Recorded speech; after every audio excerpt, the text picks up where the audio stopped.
Ito si Keita, ang bidang lalaki sa pelikulang ito. Habang natutulog si Keita, tumatawag ang kanyang nakatatandang kapatid na babae, kahit malapit na siyang malate sa trabaho. Naghahanda pa rin siya ng masustansyang almusal at tumatawag para ipaalala sa kanya. Talagang mapagmahal na kapatid. Sa kasamaang palad, nahuhuli tuloy siya sa tren dahil sarado na ang pinto. Simula nang pumanaw ang nanay ni Keita, si Akane na ang pumalit sa kanya sa pag-aalaga sa kanya. Nakatayo si Keita sa balkonahe nang marinig niya ang tunog ng ambulansya sa ibaba ng kanilang apartment.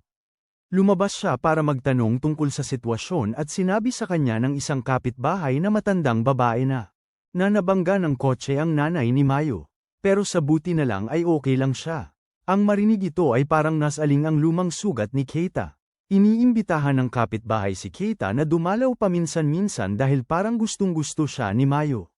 Pero may plano na si Keita ngayong araw kaya nagpaumanhin siya.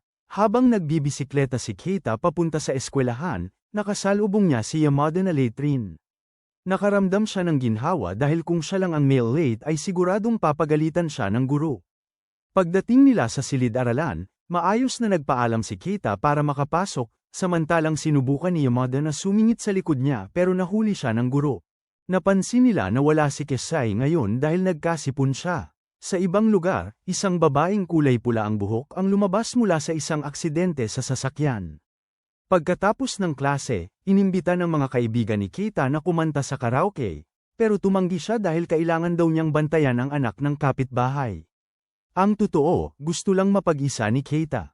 Naglalaro siya ng games, nanunood ng movies, at kumakain sa labas mag-isa. Habang nakatayo sa isang bookstore na nagbabasa ng libre, nakasalubong ni Keita si Mayo. Masaya si Mayo dahil akala niya kinansela ni Keita ang plano nila ngayong araw, pero sinabi niya sa kanya na papunta pa lang siya. Aalis na. Sa totoo lang, walang plano si Keita kahit kanino. Sumasakay lang siya sa kanyang bisikleta kahit saan, pinapanood ang paglubog ng araw, at kumakain ng ramen mag-isa. Pauwi na, nakita ni Keita ang isang babae at hindi niya maalis ang tingin sa kanya. Kasabay nito, si Yamada ay nasa isang konsyerto kasama si Shizuka. Tinanong ni Shizuka kung may kambal na babae si Yamada, dahil doon daw ay may babaeng kamukha niya. Ngunit mayroon lang matandang kapatid na lalaki si Yamada, kaya maaari kayang clone. Sa ibang lugar, mayroon ding isang babae na kamukha rin ni Yamada. Desperadong hinahabol ni Keita ang babaeng nakita niya sa tren gamit ang kanyang bisikleta, pero malinaw na imposible. Kamukhang kamukha ng babae ang kanyang ina, pero namatay ang kanyang ina sa isang aksidente. Kaya isa itong katuwang na kaluluwa? Naalala ni Yamada na noon, minsan nakatagpo ng kanyang ina ang isang babae na kamukhang kamukha niya, at hindi nagtagal pagkatapos noon ay pumanaw siya. Ngayon ay huli na naman si Keita, pero buti na lang ay wala pa ang guro. Tinanong niya si Yamada kung kamusta ang pamamasyal niya kahapon, at sinabi nito sa kanya na may nakilala siyang kamukhang kamukha niya. Nang marinig ito, agad sinabihan ni Keita si Yamada na mag-ingat sa mga aksidente, at ang kanyang pag-aalala ay bahagyang nagpakilig kay Yamada. Sa mga sumunod na araw, naghihintay si Keita sa istasyon ng tren araw-araw, naghahanap sa babaeng iyon. Habang kumakain ng ramen si Keita, pumasok din ng babaeng pula ang buhok para kumain. Sa nakita niyang itsura, agad na hinala ng may-ari ng tindahan na wala siyang sapat na pera. Naglabas siya ng isang tumpok ng barya, pero hindi pa rin ito sapat para sa isang simpleng mangkok ng noodles. Nalungkot ang babae dahil hindi siya makakain ng ramen, tapos tumingin ng may pananabik sa mangkok ni Keita. Inilibre ni Keita ng isang mangkok ng ramen ang babae, at paulit-ulit siyang nagpasalamat dito bago ubusin ang buong mangkok sa isang subuan. Pinuri ng may-ari si Keita sa kanyang kabaitan at sinabing ililibre niya rin ito sa susunod. Ngunit tumanggi si Keita, sinasabing malapit nang magpadala ng pera ang kanyang ama. Nang marinig yun, nagtanong ang may-ari tungkol sa kanyang ina, at sumagot si Keita na namatay ang kanyang ina sa isang aksidente. Nagtanong si Keita kung alam ng may-ari ang tungkol sa doppelganger. Mukhang alam ng babae ang tungkol dito at ipinaliwanag na ito ay isang sistema na nagpapanatili sa balanse ng Terra. Ang isang doppelganger ay binubuo ng tatlong magkakaparehong tao na nagbabahagi ng parehong kapalaran. Ang mekanismo ay kung magkita ang dalawa sa tatlo, sila ay mawawala sa pamamagitan ng sakit, aksidente, o iba pang dahilan. Pagkatapos, ang ugat, ang may pinakamalaking kapalaran, ay sipsipin ang lahat ng lakas buhay ng mga nawala. Sa kasamaang palad, ang ina ni Keita ay hindi ang ugat, kundi isang sub lamang, isang kapalit. Habang umiinom ng sabaw ang babaeng pula ang buhok, isang kakaibang lalaki ang biglang lumapit at binagsakan siya ng baseball bat sa ulo. Sinubukan siyang pigilan ng may-ari ng tindahan, ngunit tinamaan din siya. Gayunpaman, hindi namatay ang babae at nakaupo pa rin. Nagbubulong-bulong ang estranghero na tunay ngang mabilis ang kanyang paggaling, bagay na bagay sa ama't sumatama, at dahil dyan ay hindi na kailangang magpigil pa. Habang itinataas muli ang batuta, sumugod si Keita upang pigilan siya at sinabihan ang may-ari na tumawag sa pulis. Sinuntok si Keita at natamba sa lupa. Tumayo rin ang babae at sinabing ito ang unang pagkakataon na may nagpakain sa kanya, kaya hindi niya ito mapapatawad. Ngumisi ang estranghero sa kanya at umatake. Hinarang niya ang batuta at pinagsuntok ito na nagpatalsik sa kanya. Sumiklab ang magulong laban, ngunit dahil may sandata ang estranghero, ang babae ay lubusang nalupig. Siya ay naitulak palayo at pagkatapos ay pinahirapan sa iba't ibang paraan. Sa pag-aakalang tapos na siya, ang lalaki ay nagpabeya, ngunit nabigla at tinamaan ang kanyang sunod-sunod na sipa, na nagtatapos sa isang malakas na suntok na nagpapadara sa kanya ng dugo. Nagulat si Keita sa kanyang nakita at tinanong kung sino talaga siya. Ipinakilala niya ang kanyang sarili bilang Kiro, ama't sumatama, at ang aso ay pinangalanang Pinapuni. Bigla, naalala ni Kiro ang ramen at tumakbo palapit na umiiyak dahil natapon ang kanyang mangkok. Nagpasalamat siya kay Keita para sa ramen at pagkatapos ay umalis. Tinawag ni Keita si Akane habang nagtatanong kung saan siya pupunta, at sumagot si Akane na papatayin niya ang kanyang kuya bago tumakbo paalis. Dumating ang mga pulis, ngunit ang kakaibang lalaki ay nawala na ng walang bakas. Nang gabing yun, gaya ng dati, nagluto si Akane para kay Keita. Sabi ni Keita na kahit magkasama silang lumaki, hindi niya kailangang alagaan siya ng ganito. Ngunit kung pababayaan niya siya, hindi siya kakain ng maayos. Bigla, napansin ni Akane ang isang album sa mesa, at nang makita ang mga litrato ni Keita noong bata pa siya ay napuno siya ng pananabik sa nakaraan. Naiintindihan ni Akane na simula nang mamatay ang kanilang ina, lumayo na si Keita sa mundo. Dahil natatakot siyang magdulot ng kamalasan sa mga nasa paligid niya. Sa sandaling yun, may lumabas na balita sa TV tungkol sa isang aksidente sa lugar pang-industriya sa Tokyo na ikinamatay ng 3 tao, at isa sa mga biktima ay si Yamada. Pagpunta ni Keita sa eskwela, lahat ng kaklase niya ay umiiyak dahil sa kanya. Hindi makayanan ang pagkabigla, tumakbo si Keita palabas ng silid-aralan papunta sa isang liblib na lugar at sumigaw. Nang hapon, habang naghihintay sa pulang ilaw, nakasalubong ni Keita si Mayo. Sinabi ni Mayo sa kanya na kanina sa eskwela nakakita siya ng batang kamukhang kamukha niya. Bago pa makareact si Keita, tumakbo ang bata papunta sa kalsada at nabundol ng isang truck na tumatakbo. Ilaw na pula. Sa sandaling yun, lumitaw si Kuro at nagpaabot ng kanyang pakikiramay, sinasabing hindi ang babae ang ugat ng problema. Iniisip ni Keita na wala na siyang pagpipilian kundi tanggapin ang kanyang kapalaran. Ang kaya niya lang gawin ay iwasan ang panganib. Ngunit kapag dumating ang kamatayan sa mga di makatwirang dahilan, mahirap itong tanggapin. Ang kakaibang lalaking umatake kay Kuro kanina ay nakagapos ngayon at pinahihirapan ng pinuno ng organisasyong Tribal Ends. Bilang mga miyembrong gumagamit ng kapangyarihan ng Terra mula sa pinakamalakas na angka ng Madatsumatama, ang Shishigami, kaiyahiya na isa sa kanila ay natalo ng isang takas na batang babae na Madatsumatama. Pagkasabi nito, sinimulan ng amo na saktan ang lalaki hanggang sa sumambulat ang dugo. Idinagdag ng lalaki na balak ni Kuro na patayin si Hyo, na lalong ikinagalit ng amo, dahil naniniwala siyang mas pinahahalagahan ng lalaki ang salita ni Hyo kaysa sa kanya, at inatake siya sa harap ng kanyang tauhan. Inutusan ng leader ang kanyang mga tauhan na hanapin si Kuro, balak kunin ang lahat ng kanyang Terra at pagkatapos ay ibigay siya kay Hyo. Dumalo si Keita sa libing ni Mayo, naalala kung paano niya minsan sinabi na nakilala niya ang isang taong kamukhang kamukha niya. Naalala rin niya kung paano nakakilala ang kanyang ina ng isang taong katulad niya bago siya mamatay sa isang aksidente. Nakatihaya siya sa isang bangko, tahimik. Kinabukasan sa eskwela, inanunsyo ng guro na magsisimula ang midterm exam sa susunod na linggo. Pero hindi makapag-concentrate si Keita at si Doppelganger lang ang iniisip. Pagkatapos ng klase, kinumusta ng guro si Keita at sinabi na kung kailangan niya ng makakausap, malaya siyang magsalita. Tinanong ni Keita kung narinig na ba ng guro ang tungkol kay Doppelganger, pero tila walang alam ang guro, kaya sinabi ni Keita na isa lang itong usap-usapan na narinig niya mula sa isang kakaibang babae. Hinikayat siya ng guro at umalis. Nang gabing yun, pumunta muli si Keita sa dati niyang lugar para maupo mag-isa hanggang gabing-gabi. Pagbalik niya sa bahay at pagbukas ng pinto, nakita niyang nakabukas ang ilaw. Akala niya si Akane, nagulat siya nang makita si Kuro sa loob, ngumunguya ng repolyo mula sa kanyang refrigerator.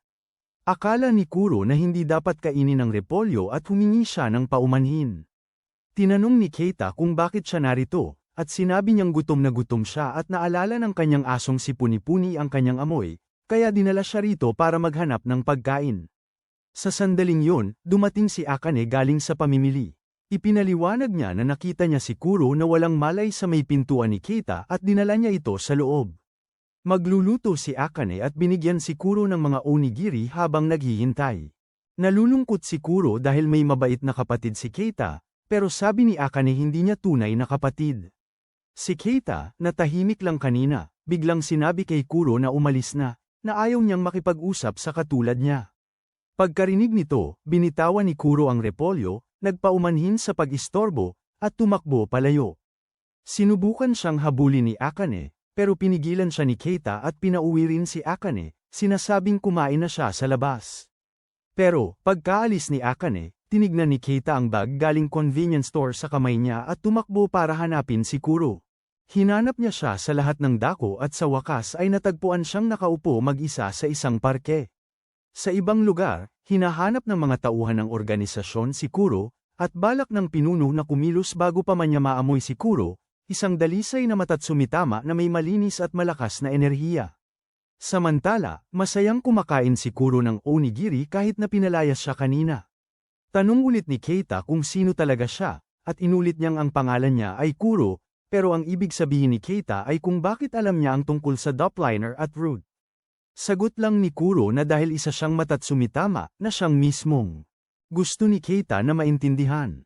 Ayon kay Kuro, ang matatsumitama ay umiiral para mapanatili ang balanse ng buhay. Lahat sa mundo ay nakakatanggap ng parehong dami ng Terra, pero kapag may kinalaman ang kapalaran, ang kaluluwa ng isang tao ay nahahati sa tatlo. Kung ang kanilang Terra o Destiny Value ay 100%, ito ay hinahati sa tatlong tao. Kapag nagkita sila, ang dalawang may mas mababang Terra ay inaalis, at ang natitira ay sinisipsip ang lahat ng kapalaran at nagiging Master Root. Iyon ang Doppelganger. Naniniwala si Kuro na ang Doppelganger ni Keita ay naroon din sa isang lugar, hindi pa lang niya nakikita, kahit bagamat ayaw itong paniwalaan ni Keita. Ang totoo ay may mga taong kilala niya na namatay sa kakaibang paraan. Sa isang lugar, isang lalaking nakasalamin ang nagmamasid sa mundo sa pamamagitan ng maraming screen, bumubulong tungkol kay Doppelganger, na nagsasabing ang mga mapapalad lamang ang maaaring makamit ang kaligayahan at makapagpabago pa sa mundo. Nakatuon ang kamera kay Akane habang pinapatakbo niya ang isang computer at binubura ang datos.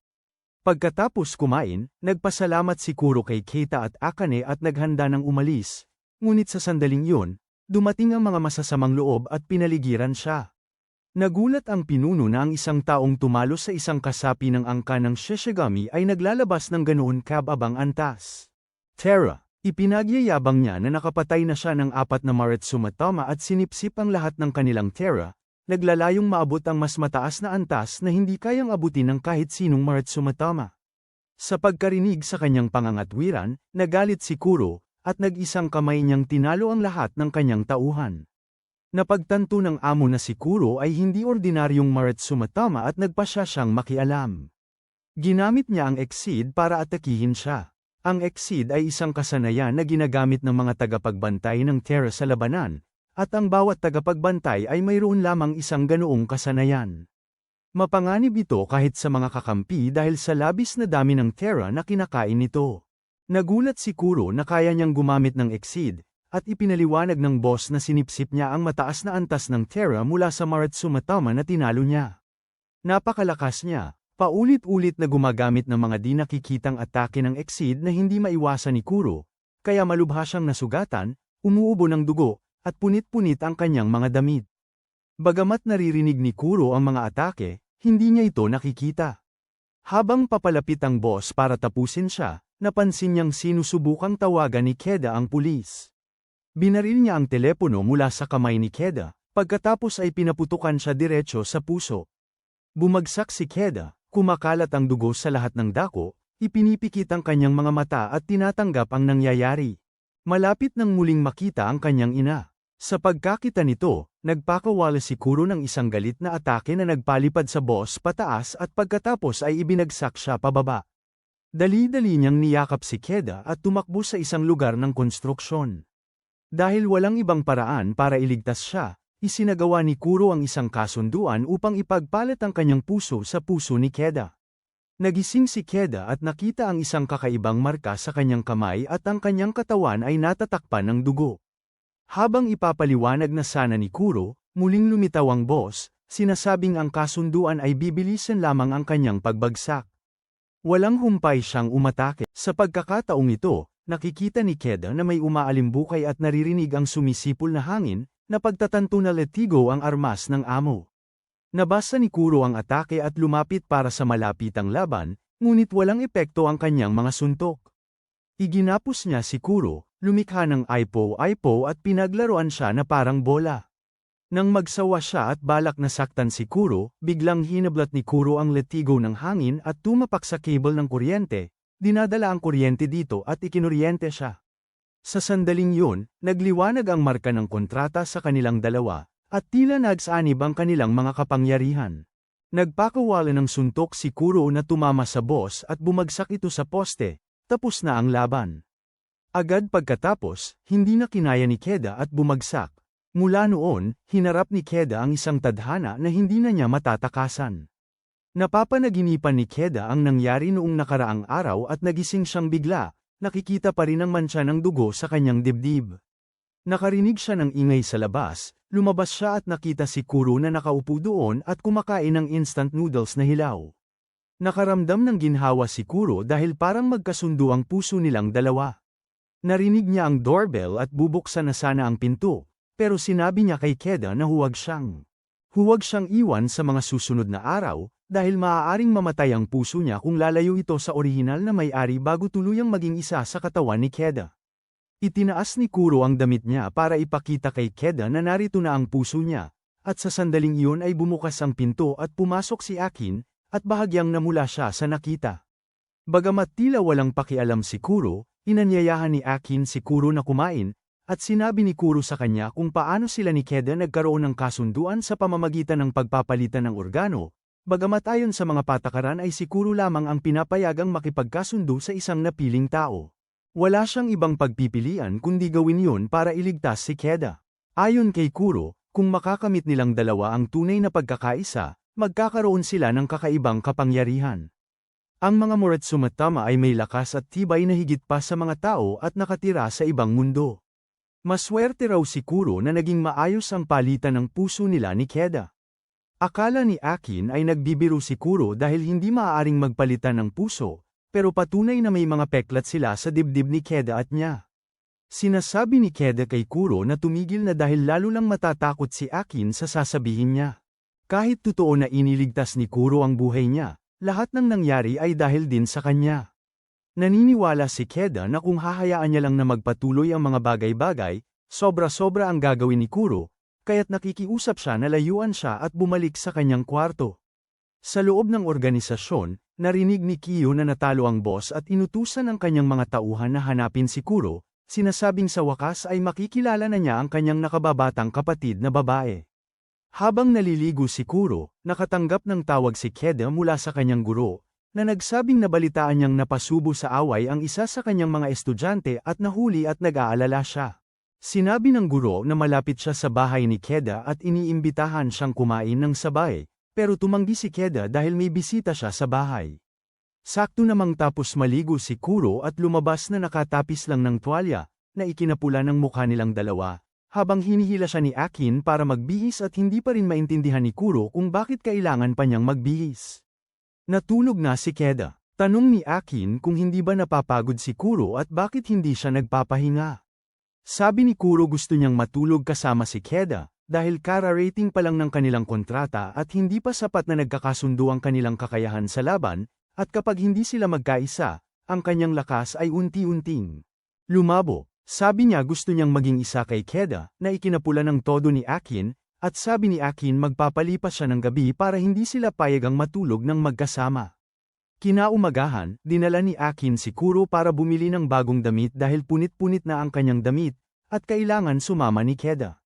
Gayunpaman, dikit ng dikit si Kuro kay Keda, na nagpaparamdam kay Akin ng bahagyang pagkabahala. Iniisip ni Keda na hindi niya kailangang maging mabait kay Kuro dahil binigyan siya nito ng sobrang problema. Pagkababa nila ng tren, tinanong ni Kuro si Akin kung anong klaseng tao si Keda, dahil minsan mabait siya sa kanya, pero may mga pagkakataong napakalamig ng pakikitungo niya. Sinasabi ni Akin sa kanya na huwag mag-alala, na si Keda raw ay mabait naman talaga pero matigas ang ulo at ayaw aminin ang kanyang nararamdaman sa iba. Nang marinig ito, tuwang-tuwa si Kuro at nagpasyang susuyuin niya ito ng paunti-unti. Dumating silang tatlo sa isang tindahan ng damit at tuwang-tuwa si Kuro. Sinusukat niya ang mga damit at bumagay ang lahat sa kanya. Walang pakialam si Keda. Bamantong hininga lang siya at nakikinig ng musika gamit ang kanyang headphones habang naghihintay. Natapos silang mamili na may maraming bitbit na bag. Sa ibang lugar, nararamdaman ni Excel ang napakaraming pera na nagmumula kay Amat at Sumitama. Kinabukasan, pinapayuhan ni Akin si Keda na pumunta sa ospital at pagkatapos ay umalis, habang si Kuro ay nakaupo roon na kumakain ng sandwich.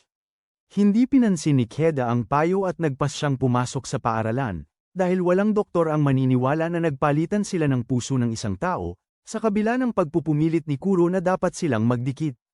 Sinabi ni Keda sa kanya na babalik siya sa hapon at pinagbawalan siyang umalis ng bahay. Si Kuro ay masuner ang nanatili sa bahay, ngunit biglang sumipa ng pinto at pumasok ang dalawang hindi kilalang miyembro ng Tribal End para hulihin siya. Sinusubukan ni Kuro na lumaban pero madali siyang napigilan, dahil hindi pa siya makalaban ng maayos pagkatapos mabuo ang kontrata. Siya ay sinaktan hanggang sa hindi na siya makapanlaban. Sa eskwelahan, biglang nakaramdam ng sakit si Keda, at kahit si Kuro ang sinasaktan, parang nangyayari ito sa kanya. Sa kanyang kasalukuyang katawan at ubos na lakas, hindi makalaban si Kuro, pero bago siya tuluyang dalhin ay sumuntok siya, tumalon sa balkonahe, dumausdos sa poste ng kuryente, at nakatakas. Nararamdaman ni Keda na may nangyayari kay Kuro at susubukan sanang umalis, pero bigla siyang kausapin siya tungkol kay Doppelganger at sinasabing gusto siyang protektahan. Samantala, pinaamoy ni Kuro kay Puni-Puni ang amoy ni Keda mula sa isang tuwalya at pumunta para hanapin siya. Nung una hindi naniniwala ang guro kay Doppelganger, pero nagtataka siya na tanging yung may pinakadakilang kapalaran lang ang pwedeng umiral. Naniniwala siya na hindi makakabuo ng isang perpektong lipunan kung ang mundo ay kontrolado ng mga piling tao, at gusto niyang tulungan siya ni Keda na bumuo ng ganung lipunan, sinasabi na doon lang makakahanap si Keda ng landas na makakapag-ingat sa kanya. Dumating si Kuro kung nasaan si Keda at nakahinga ng maluwag na ligtas siya. Sinabi niya kay Keda na sinalakay ng Tribal End ang bahay niya, tapos biglang itinuro ang guro at sinabing miyembro rin siya ng Tribal End. Hindi na nagtago ang guro at sinabing pipigilan niya sina Keda at Kuro doon hanggang sa dumating ang kanyang mga kasama. Sinalakay niya si Kuro, at si Amat at Sumitama na kakasimula pa lang ng kontrata ay walang lakas para lumaban. Nakatayo lang si Keda na parang walang magawa, pinapanood ang guro na saktan si Kuro, walang kayang gawin. Noong narinig lang niya ang tahol ni Puni-Puni sa isang fire extinguisher niya ito kinuha, binomba ang guro. Alisin kay Kuro at tumakas. Muli silang hinarang ng guro, kaya wala silang ibang pagpipilian kundi talunin siya. Sinabi ni Kuro kay Keda na ang kanilang dalawang puso ay dapat maging isa at hinimok siyang makiisa sa kanya, para magtuon ng pansin sa pakikipaglaban at pagtalo sa kaaway. Hindi sila hinayaan ng guro na gawin yun at sumugod upang saktan muli si Kuro. Nagmakaawa si Keda na tumigil siya, ngunit sinabi ng guro na ikinalulungkot niya na hinihintay niya si Keda na maging isang perpektong ugat, isang dalubhasang ugat, hindi katulad ni Yamada. Sinabi niya na kahit hindi magandang estudyante si Yamada, bahagi pa rin siya ng lipunan. at nakatulong sa paglikha ng isang pangunahing pinagmulan. Hindi na matanggap ito ni Keda at nagpas siyang talunin siya kasama si Kuro. Sa kanilang maayos na pagtutulungan, sila ay nagsama at lumaban bilang isa. Ilang sandali lang ang nakalipas, nakahandusay si Kuro at walang magawa, ngunit ngayon kaya na niyang suntukin ang guro sa mukha, damang dumadaloy ang tera sa kanyang katawan. Iyan ang kapangyarihan ng pagkakaisa. Nagpakawala ng suntok si Kuro na nagpalipad sa guro mula sa hallway papunta sa isang silid-aralan, lampas sa bintana at pababa sa bakuran ng paaralan. Pagkatapos ay tumakas sina Keda at Kuro. Napagtanto ni Keda na ang pakikipaglaban ang tanging paraan para mabuhay siya sa mundong ito.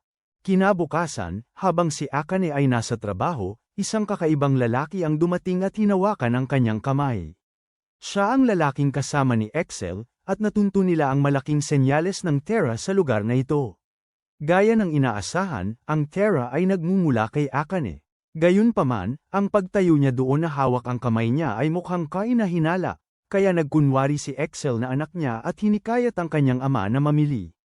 Napagpasyahan ni Excel na tila nagtataglay si Akane ng malaking halaga ng Terra, ngunit ang Maritsumatama Terra na natukoy niya noong nakaraang araw ay humihina. Kahit na walang nabubuong kontrata, ang Terra ni Akane ay sa paano man konektado sa isang Maritsumatama.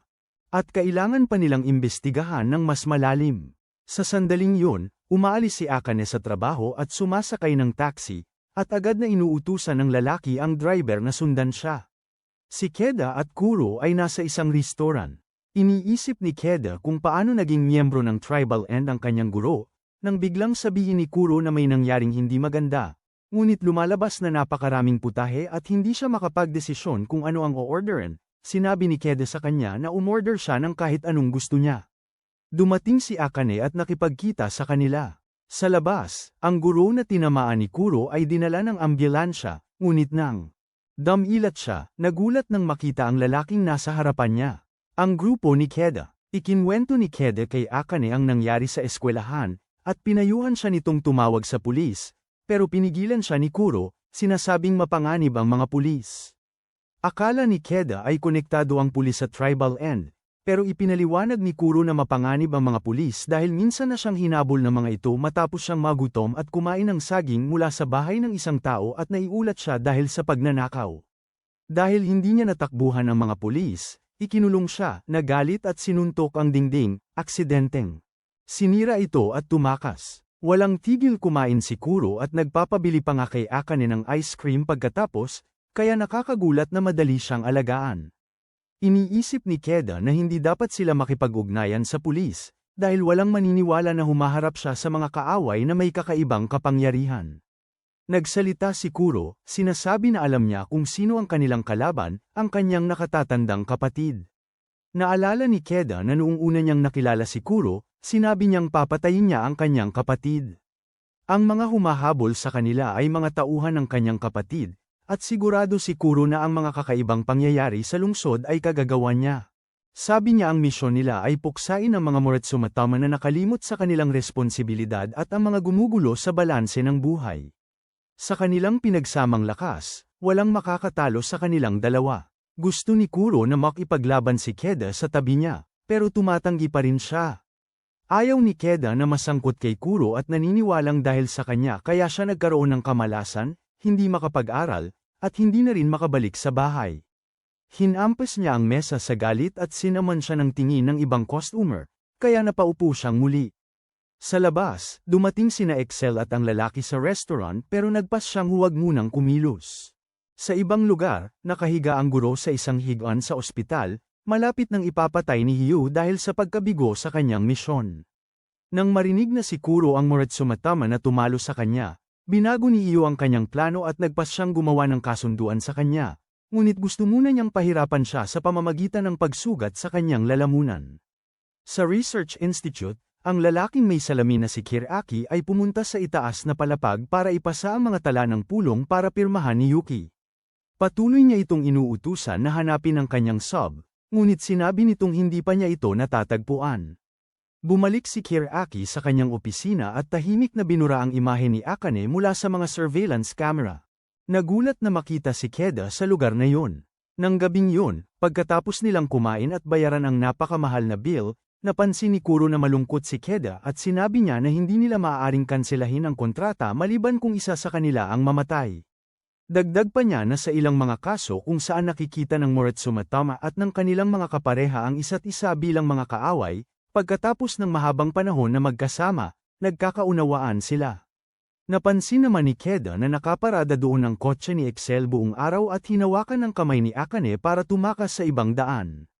Nang makarating sila sa pangunahing kalsada, hinarang sila ng mga tauhan ni Hyo, na inutusan silang hulihin ng buhay. Umaatake ang grupo gamit ang mga motorsiklo, at si Kuro ay mahigpit na hinawakan sa leeg. Nagpapatakbo sila ng padalos-dalos, nanunuya at nagbabanta. Dahil sa sobrang kumpiyansa, nag-iwan sila ng pagkakataon at nakatakas si Kuro mula sa ilalim ng isang motorsiklo at napatumba ang isa sa kanila. Minamaliit niya sila, dahil ginamit ng isa ang Exceed na may kakayahang magpigil, kahit isang lumilipad na dragon upang pigilan si Kuro sa ere.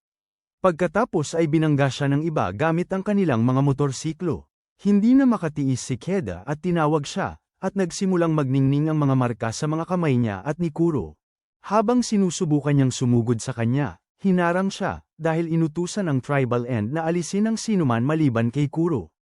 Kasabay nito, malapit nang tamaan si Akane ng isa pang nakasakay nang dumating ang lalaking kasama ni Excel at itinumba ang umaatake sa isang suntok. Sinundan ni Excel at ng lalaki ang pabago-bagong signal ng Terra papunta rito at hindi inaasahang nakasalubong ang tribal end. Habang sinusubukan nilang gamitin ang Exceed, agad silang pinatulog ng lalaki, bawat isa'y bumagsak sa isang suntok. Madali niya silang tinalo at pinalaya si Kuro, at tumakas ang natitirang tribal end.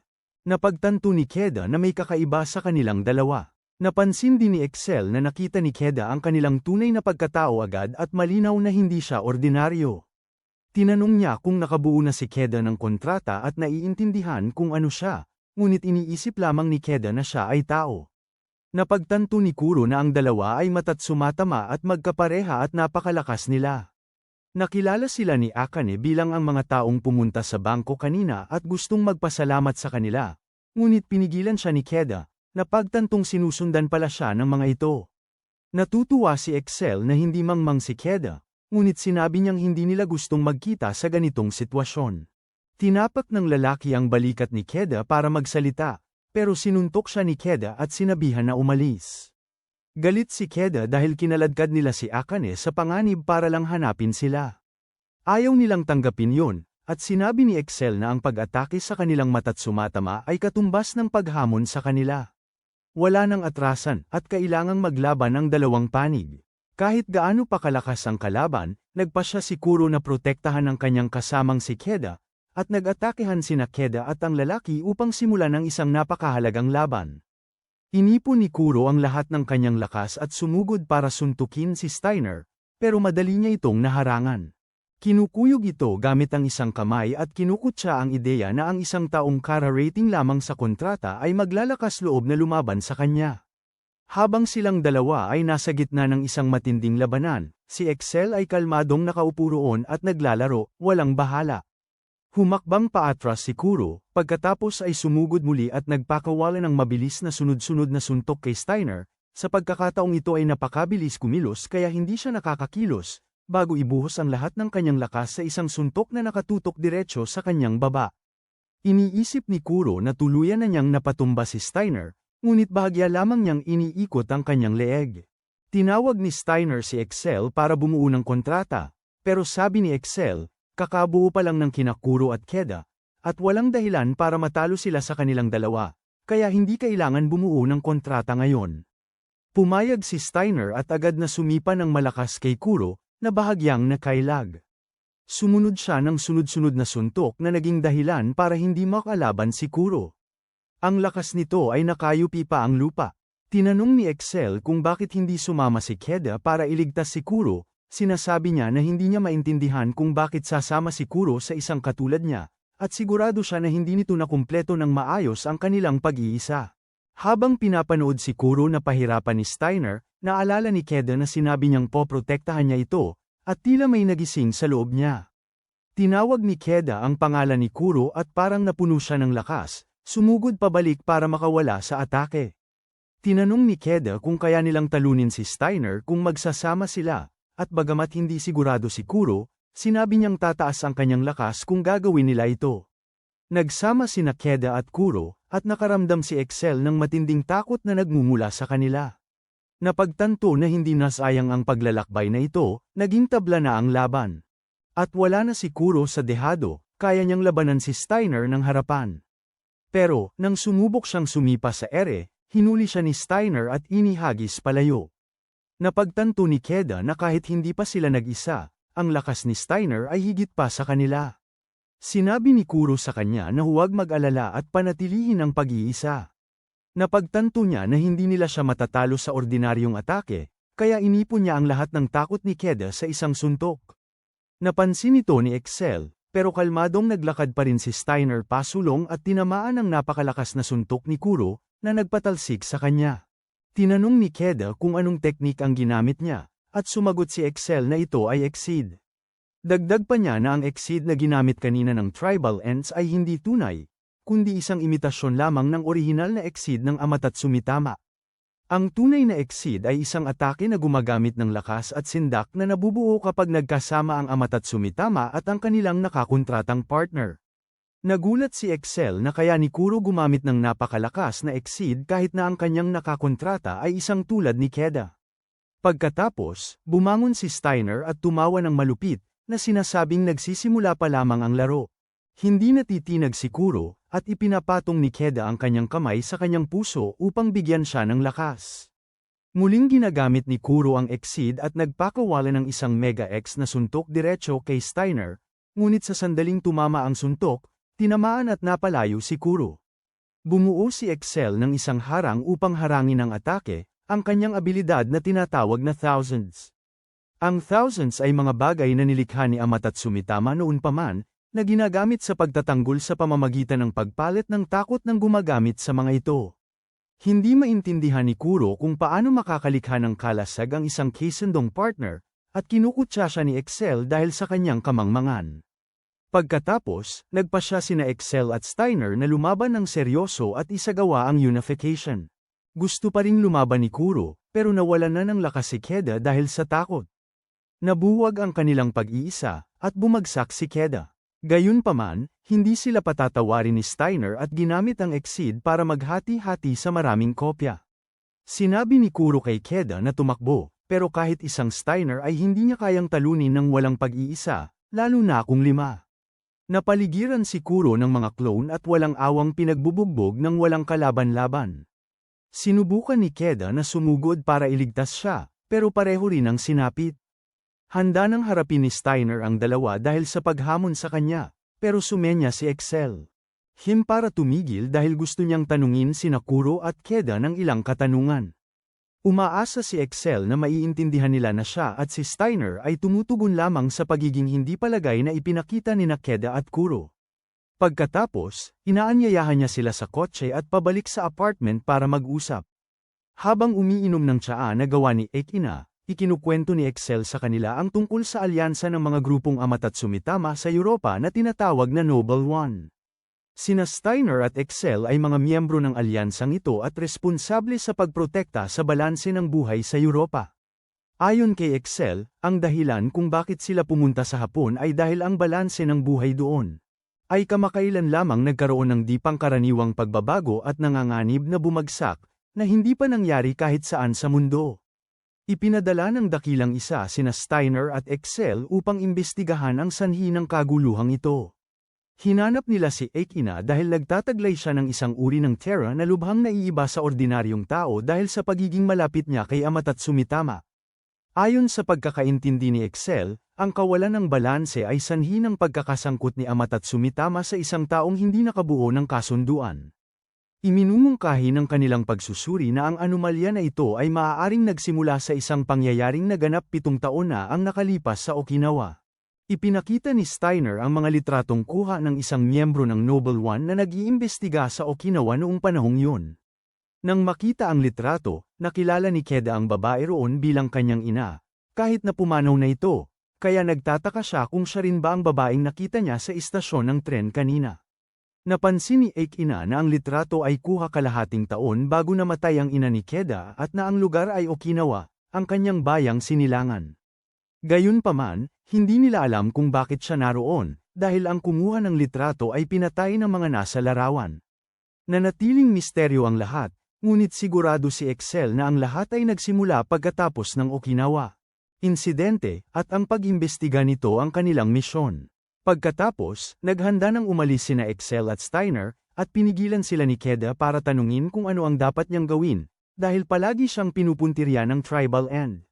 Sinabi lang ni Excel sa kanya na ang isang tulad niya ay maaari pa ring magkaisa at gamitin ng Exceed, kaya walang dapat ipag-alala. Idinagdag ni Steiner na malaya si Keda na hamanin siya anumang oras, pagkatapos ay umalis sila.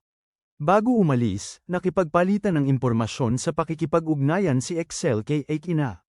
Nang gabing yun, inisip ni Keda ang kanyang yumaong ina. Lumapit si Kuro at humingi ng paumanhin kay Keda para sa pagkamatay ng kanyang ina bilang isang Maritsumatama, sinasabi na hindi siya naniniwala na nagawa yun ng kanyang ina at kung nagawa man niya, dahil ito sa napilitan lang siya ng isa pang Maritsumatama. Kanina, napansin ni Kuro ang isang simbolo sa kamay ng lalaki sa litrato at pinaghihinalaan niyang maaaring siya ang kanyang hinahanap na nakatatandang kapatid, ang pinakamalakas na miyembro ng angka ng Shishigami. Sinabi ni Kuro kay Keda na pupunta siya sa Okinawa upang talunin ang kanyang kapatid at alamin ang katotohanan tungkol sa kanyang ina, bilang paghingi ng paumanhin sa pagkadawit kay Keda sa lahat ng gulo. Dahil ang Okinawa ay nasa ibayong dagat at hindi maaaring mag-isa si Kuro, nagpasya si Keda na sumama sa kanya, na iniisip na dapat din siyang umalis ng Tokyo pansamantala. Ayaw na niyang abalahin pa si Eik-ina at gusto rin niyang alamin ang katotohanan sa likod ng litrato. Isang babaeng kulay pula ang buhok ang pumunta kay Hyo para kumuha ng gamot, nagrereklamong hindi sapat, pero sinabi ni Hyo na bilisan niya ang pagtupad sa iniatas na gawain at dodoblehin niya ang dami pagkatapos. Ang gawain na ipinapagawa niya ay ibalik si Kuro. Kinabukasan, sinimula ni Keda na tingnan ang mga presyo ng biyahe papuntang Okinawa, gustong umalis sa lalong madaling panahon at maghanda ng pera. Paglabas ni Keda ng bahay, sinundan siya ng babae, si Makami, na hamarang. Sa kanyang landas, hindi niya itinatago ang kanyang mga balak at tahasang sinasabi na ang kanyang misyon ay hulihin ang mga Matatsumatama na nakipagkontrata sa kanya. Dagdag pa niya na siguro lang ang mahalaga sa kanya, kaya kung ibibigay siya ni Keda, hindi niya ito sasaktan.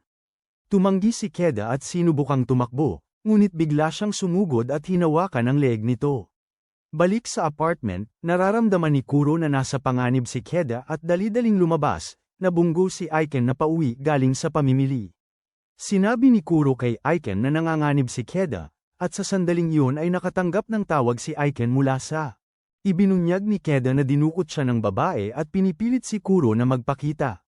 Sa ibang lugar, natukoy ni Steiner at Excel ang isang gusali na madalas gamitin ng tribo ng Shishigami at iniutos sa kanilang mga kaalyado na sumugod. Sa punong tanggapan, inanunsyo ni Kiriaki na pupunta siya sa Okinawa sa susunod na araw, habang dumating si Hyo para makipag-usap sa isang lalaking nagngangalang Raisen. Tinanong ni Raisen si Kiriaki kung kumusta na ang lahat, at sinabi ni Kiriaki na maayos naman ang lahat. Ngunit binanggit niya na ang paksang eksperimental na si Kagoriona na ipinahiram niya kay Hyo ay nakatakas 1 buwan na ang nakalipas. At kaya't maaari pang humiling si Hyo ng isa pa kung kailangan. Sinabi ni Hyo na huwag mag-alala, dahil natagpuan na ang babae at malapit na siyang mahuli. Nakatayo sa mataas na bahagi ng lungsod, sinabi ni Hyo na ang lahat ay nagsimula ng madumihan ang batong Raiseki sa purong lupa, nag-iisip kung ano ang susunod na mangyayari at iniisip si Kuro.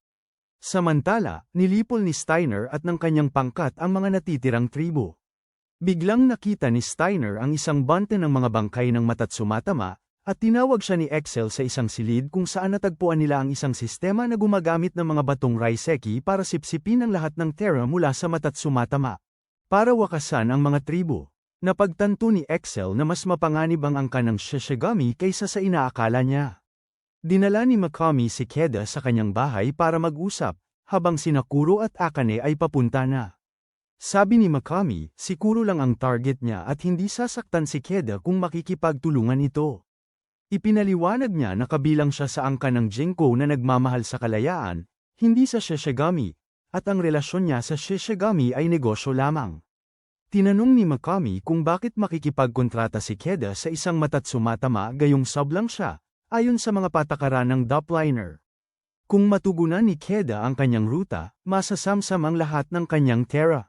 At mamatay, sabi ni Mikami, napakababa ng Terra ni Keda, kaya hindi siya karapat-dapat kahit bilang isang ruta, lalo na bilang isang master route. Hindi ito sinabi ni Mikami kay Keda, pati na ang mga maaaring mangyari kapag ang isang Matatsumatama ay nakipagkontrata sa isang sub. Sa gitna ng usapan, napansin ni Mikami ang kanyang asawa at ibinigay sa kanya ang gamot na nakuha niya mula kay Hyu, na nangangakong kapag natapos na niya ang misyon na ito, sila ay mamumuhay ng maligaya ng matagal. Sa labas, nagulat si Keda nang malaman na siya ay isang sub. Dumating sina Akane at Kuro sa bahay ni Mikami, at inutusan ni Kuro si Akane na bantayan si Pinapuni habang pumasok siyang mag-isa, saglit na nakalimutan ang tungkol sa plano sa Okinawa. Naririnig ni Mikami ang ingay at lumabas. Muling nagkita si Kuro at Keda, na agad siyang kinumpronte tungkol sa pagiging sub niya. Hindi ito itinanggi ni Kuro, ngunit sinabi niya na kahit na ganoon, kasama pa rin niya ito at ang tiwala ang pinakamahalaga.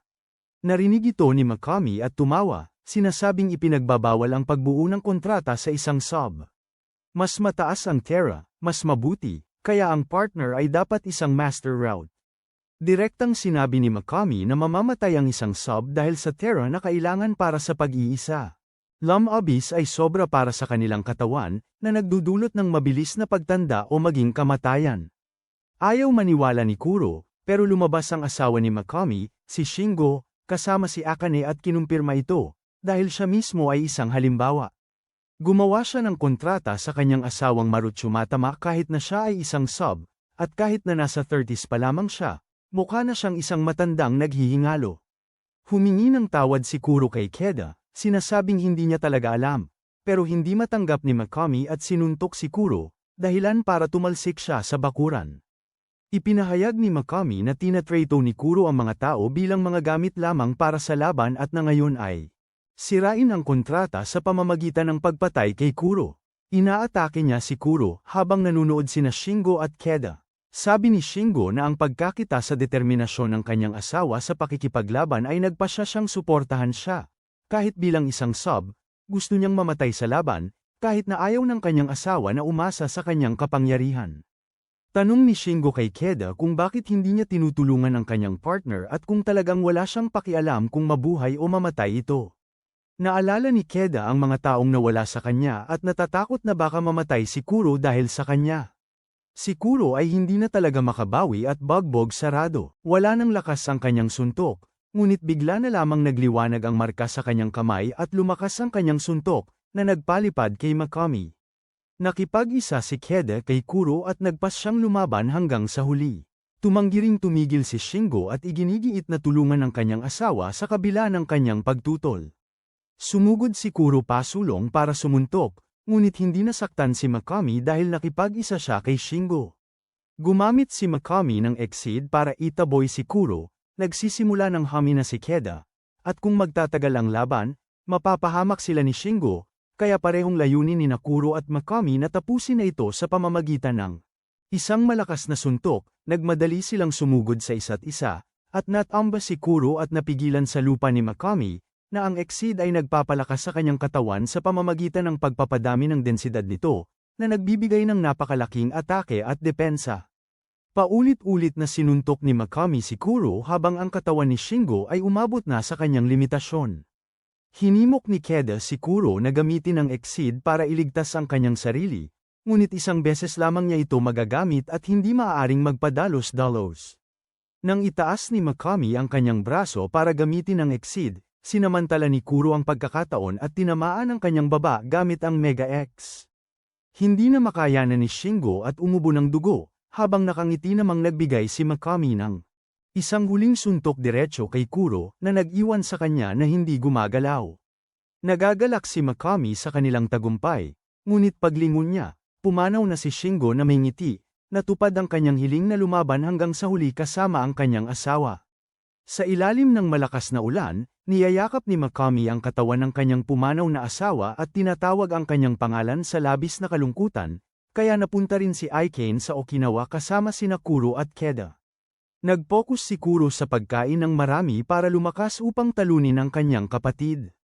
Tinanong siya ni Keda kung kailangan pa ba talaga niyang patuloy na lumaban, dahil kung ang Keisendong katuwang ay isang sub at patuloy na lumalaban, maaaring bawian sila ng buhay. Sa sandaling yun, nakatanggap si Aikane ng tawag mula kay Excel at sinabi sa kanya na malapit na silang umalis papuntang Okinawa. Hindi alam na may nagtatago sa silid para makinig. Dumating si Hyo sa kanyang base at natuklasan niyang lubos itong winasak, na nagdulot ng kanyang matinding galit, at inutusan niya ang kanyang tauhang si Toshiro na agarang imbestigahan kung sino ang gumawa nito.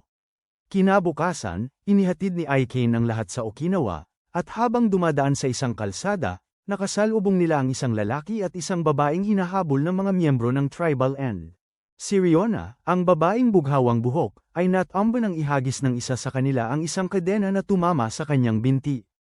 Ang lalaking kasama niya ay nagmamakaawa sa dalawang umaatake na palayain sila, ngunit nang tumanggi ang mga ito, sumuntok siya ng isang beses, naputol ang kadena, at saka hinarap ang dalawa ng mag-isa. Nagreklamo si Riona na dapat sana ay umatake na siya noong una pa. Hindi sana siya natamba. Bigla na lang tinawag ni Kuro ang pangalan ng lalaki na Yakumo, na ikinagulat ng lahat, at tinawag ni Yakumo si Kuro na prinsesa. Nagulat sila nang malaman na si Kuro ang prinsesa ng tribo ni Yakumo. Ibinabalita ni Yakumo na bumuo siya ng kasunduan kay Riona, at sinabi ni Kuro na bumuo rin siya ng isa kasama si Keita. Gayunpaman, hindi maramdaman ni Yakumo ang takot ni Keita dahil isa siyang sub, hindi tulad ni Riona na isang master root. Si Riona ay naging isang master root at nakatakas mula sa Kainoji Corporation, isang malaking kumpanya na namamahala ng mga kadena ng tindahan at hotel ngunit palihim na lumilikha ng mga master root. Kapag ang isang tao ay naging master root, sila ay pinananatili ng korporasyon at pinakikitunguhan ng maayos. Ngunit si Riona ay sumailalim sa mga eksperimento at nakatakas, hinala niyang si Hyo ang nasa likod nito. Nakilala ni Riona si Yakumo habang hinahabol ng Tribal End, iniligtas siya nito, at nagpakiusap siyang bumuo ng isang makipagkontrata sa kanya. Ayon kay Yakumo, ang Kainoji Corporation ay patungo sa Okinawa kasama ang ilang mga pangunahing ugat, sa pangunguna ni Raizen. Gusto ni Keita na malaman kung sino si Raizen, at sinisisi si Kuro na isinasangkot siya sa lahat ng gulo na ito nang walang paliwanag. Pinagsabihan ni Yakumo si Keita sa kanyang kawalang galang, sinasabing si Kuro ay anak ng Miko mula sa pinakamalakas na angkan ng Matatsumatama. Ang Shishigami, ibinunyag ni Kuro na si Raizen ay kanyang kapatid at nagpas siyang sabihin kay Keita ang lahat. Tinrato ni Akin si Yakumo at Riona sa isang pagkain at nagpaplanong bumili ng mga gamit, ngunit binalaan siya ni Riona.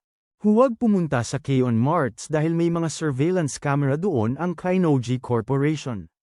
Ipinapaliwanag ni Kuro na ang mga Shishigami ay nakatira sa sagradong lupain, isang mundo na hiwalay dito na protektado ng isang espiritual na hadlang, kung saan pinangangasiwaan ng mga Matatsumatama ang balanse ng mundo. Nang dumating ang oras para mag-alay ng ritual sa sagradong bato na nagpoprotekta sa lupain, may nangyaring mali. Si Kuro at ang kanyang kapatid na si Raizen ay nakatanaw sa mundo nang ianunsyo ng kanilang inang si Miko ang simula ng ritual ng panaginip. Siya ay nakahiga sa isang higaan na napapaligiran ng mahika, at nang matapos ang ritual ay may nakita siya sa kanyang panaginip, ngunit hindi niya ito ikinwento. Habang sinusuklayan ng mga katulong si Kuro, dumating si Yakumo na may bahid ng dugo at nagbalita na pinatay ng prinsipe ang buong angkan. Dinala ni Raizen ang kanilang ina at dinala sa banal na bato, at nagmadaling pumunta doon si Kuro na nagpapanik. Pagdating niya sa palasyo, nasindak siya nang makita ang lahat na pinatay. Nang dumating siya sa banal na bato, nakita niya ang kanyang ina na pinatay at nakatali dito. Ipinahayag ni Raizen na ginawa niya ito para wasakin ang daigdig at lumikha ng bagong mundo. Pinapatay ang sinumang sumasalungat sa kanya at sinisira ang balanse ng buhay. Pagkatapos ay binalaan si Kuro na unti-unti siyang mamamatay. Kung siya'y nanatili at umalis, mahigpit na niyakap ni Kuro ang katawan ng kanyang ina at sumigaw sa matinding pagdadalamhati. Determinado na malaman kung bakit pinatay ng kanyang kapatid ang kanilang ina, nagpas siyang patayin ni Kuro ang kanyang kapatid. Sa sandaling yon, nagpakita si Hyo. Matagal na siyang itinapon mula sa angkan dahil sa pagdadala ng mga tao sa sagradong lupain para sa mga eksperimento, at sa pamamagitan ng mga eksperimentong yun, natuklasan niya kung paano lumikha ng pagkasira ng tribo sa pamamagitan ng paglipat ng Terra mula kay Madatsumi Tama patungo sa mga tao. Isang resulta na hinangaan ni Raizen, iginiit ni Kuro na alamin kung nasaan ang kanyang kapatid, at sinabi ni Iyo na sasabihin niya kung sasama siya sa kanyang panig. Kinutya niya si Keita dahil sa pagbuo nito ng kontrata kay Kuro, tinawag itong kahihiyan at tinanong kung bakit makikipagkontrata ito sa isang taong may napakaliit na Terra. Hiniling ni Iyo kay Keita na magsanib para makita niya, ngunit naalala ang pagkamatay ni Shingo, nag-atubili si Keita. Sinalakay ni Iyo si Kuro na nagtulak kay Keita na magdesisyon na magsanib dito. Pagkasunod na pagsasanib nila, nagpakawala si Kuro ng isang napakalakas na suntok kay Iyo, ngunit tinulak lamang siya nito. Gumanti si Iyo ng isang sipa na nagpalipad kay Kuro at napilitan itong lumuhad at makiusap. Sa sandaling yun dumating si Yakumo at ang kanyang kasama, na naghanap sa kanila dahil noon ay malapit na ang oras ng pagsakay. Si Yakumo ay agad na nagkaisa, at sa pamamagitan ng kanyang saganang Terra, nagawa niyang labanan si Iyo ng tabla at napilitan siyang umatras pansamantala. Sina Keita at Kuro ay dali-daling nagtungo para habulin ang kanilang flight. Bumalik si Iyo sa kanyang sasakyan kung saan naghihintay ang kanyang mga tauhan. Ngunit nang banggitin ng isa sa kanila si Yakumo, pinatay siya ni Iyo agad-agad. Nang malaman na pumanaw na rin ang ina ni Kuro, sinabi ni Keita sa kanya na noong pumanaw ang kanyang sariling ina ay umiyak siya ng walang tigil, kaya hindi niya kailangang pigilan ang kanyang sarili, at kung gusto niyang umiyak ay gawin niya ito. Tuluyang napahagulhol si Kuro, at hinawakan ni Keita ang kanyang kamay at ipinahayag na hanggat basta't may kontrata sila, mananatili siya sa tabi niya at lalaban kasama niya magpakailanman. Tinitingnan ni Keita ang singsing sa kanyang daliri na bigay ni Axel, nagbabala na ang kapangyarihan ng sanlibo ay magagamit lamang sa dalisay na Terra ng nakakontratang kapareha. Naaalala ni Akane kung paano hinalikan ni Axel si Keita noon, at kahit sinabi ni Axel na wala itong ibig sabihin, nakakaramdam ng selos si Akane at mahigpit na niyayakap si Keita sa eroplano. Pakiusap ni Keita na kumalas na siya dahil mukhang kakaiba at nag-aalala siya na baka makita ni Kuro, ngunit abala si Kuro sa paghingi ng sandwich sa flight attendant. Lumapag ang isa pang flight sa Okinawa at personal na binabati ni Kuroki ang mga pasahero, na lahat ay mga pangunahing ruta, sinasamahan sila papalayo sa mahahabang limousine. Ipinaliwanag ni Kuroki na sila ay nagtipon para sa isang espesyal na operasyon ng grupong pinansyal ng Kainoji, na ang mga detalye ay iaanunsyo sa gabi sa pagtitipon. Dumating din ang grupo ni Keita sa Okinawa, at nakaramdam si Kuro ng napakaraming Terra. Umupa si Akane ng isang convertible at dinala sila sa bahay ng lolo ni Keita. Namangha si Kuro sa tanawin, bagaman pinaalalahanan siya ni Keita na narito sila para imbestigahan ang litrato at ang kanyang kapatid, hindi para magbakasyon. Narating nila ang bayan kung saan nakatira ang lolo ni Keita, ngunit hindi nila siya mahanap sa loob ng bahay. Para lang matuklasan na nag-eensayo siya ng martial arts sa likod bahay. Ipinakita ni Keita sa kanya ang litrato at tinanong kung ang kanyang ina ay nasa Okinawa noong panahong yun, ngunit hindi maalala ng lolo. Nag-alinlangan si Keita, at biglang sinabi ni Kuro na ito ay isang doppelganger phenomenon, ipinakilala ang sarili bilang isang mata't sumatama at si Keita bilang kanyang kasama. Bago pa siya pigilan ni Keita at ipaliwanag na naroroon lamang sila upang alamin kung bakit lumilitaw ang kanyang ina sa litrato, pinayagan sila ng lolo na manatili. Nang gabing yun, naghanda siya ng masaganang pagkain, nakatuon lamang sina Keita at Kuro sa pagkain, habang si Akane uminom ng maraming baso kasama niya hanggang sa malasing silang dalawa, na nag-iwan kay Kuro na masayang busog. Pagkatapos, sumama si Kuro kay Keita habang nakatanaw siya sa mga bituin, nakadarama na mas panatag siya rito. Sumang-ayon si Keita, nagunat, at humiga rin si Kuro sa tabi niya. Kinabukasan, nagpalit sila ng damit panlangoy at naglaro sa dalampasigan, uminom ng juice at tinapos ang araw sa panunood ng paglubog ng araw. Sa pagbalik, sinabi ni Keita na hahanapin niya ang lokasyon ng litrato bukas. Biglang may dalawang hindi kilalang babaeng mata't sumatama ang lumundag mula sa puno at hamarang sa kanilang daan. Matapos sundan ang malaking lupa upang hanapin ang sagradong bato. Napagkamalan sina Keita at Kuro nakakampi ng grupo ng sagradong lupain, kaya inatake sila. Umiikot ang dalawang babae sa ere na magkahawak kamay, kinukulong si Kuro at walang tigil na sinasaktan. Sinusubukan ni Keita na magkaisa ngunit siya ay iginapos at isinabat sa isang kawayan, halos hindi makahinga. Sa desperasyon, naalala niya ang sinabi ni Excel na ang nakakontratang kapareha lamang ang makakaligtas sa isang mata't sumatama sa matinding panganib. Tinawag niya ang pangalan ni Kuro ng buong lakas, at ang singsing ay nagliwanag ng pula habang aktibo ang 1,000. Sinenyasan ni Keita si Kuro na magsanib puwersa, at tumakas ang dalawang sumusugod ngunit madali silang napigilan ng pinagsanib na Kuro. Tinakat niya sila sa pamamagitan ng pagsuntok sa isang puno sa halip na sa kanila, at masunurin nilang ibinalik ang litrato. Nang tanungin ni Keita ang tungkol sa litrato at sa banal na bato, ang babaeng kulay pula ang buhok na si Makina ay umiyak, humihingi ng tawad sa kanyang mga magulang dahil sa pagkabigo niyang protektahan ang banal na lupa, at inalo siya ni Akane. Sa party ng Kainoji Corporation, iprinisinta ni Kiraki ang kanilang plano tungkol sa banal na bato. Ipinapaliwanag ang kanilang layunin na anihin ang Terra nito upang lumikha ng isang mundo para kay Master Roots at mata't sumatama. Kahit na masira ang mundong ito, na ang pagkawasak ng bato ang kanilang pinakamataas na prioridad. Samantala, ikinukwento ng dalawang babaeng mata't sumatama na 7 taon na ang nakararaan ng ang kanila, na tungkuling bantayan ang sagradong bato, ay nilipol ng mga Shishigami, at sila lamang ang natira. Ipinapaliwanag ni Kuro na ang sagradong bato ay mahalaga sa pagpapanatili ng balanse. Napagtanto ni Keita na kung ang babae sa litrato ay talagang kanyang ina, kung gayon siya ay isang mamamatay tao, ngunit iginigiit niya na wala siyang balak ang kininang bato. Nagbabala si Kakuma na nanganganib ang bato dahil sa malaking Terra sa isla at hinimok si Makina na umalis, bagamat tinangka silang pigilan ni Kuro, natatanto na kung sangkot ang kanyang kapatid, labis na mapanganib ang lahat. Pinapanood ni Kiraki ang kuha ni Keita na nakikipag-usap sa mga babae at iniutos ang patuloy na pagsubaybay, sabik na inaabangan ang kanilang muling pagkikita. Malapit na ring lumapag si Hyo sa Okinawa, kasama ang isang babaeng nagngangalang Shinobu na kahawig ng ina ni Keita.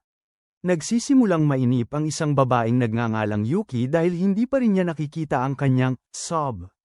Nagsisimula siyang magtaka kung siya mismo ay isa palang root, at hindi niya maintindihan kung bakit. Kailangan niyang magtago ng ganito.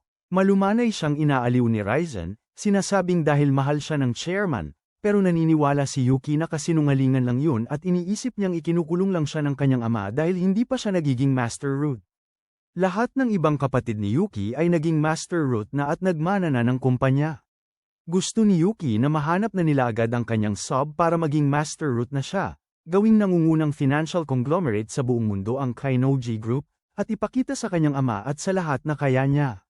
Dahan-daang niyayakap ni Raizen si Yuki, inaaliw, at sinasabing umalis na siya agad dahil may mga dumating ang mga di inaasahang bisita. Sa paanan ng gusali, dumating si Excel at ang kanyang mga kasama sina Yakumo at Riona, at agad na pagtanto ni Excel na natuklasan na ang kanilang pagpasok.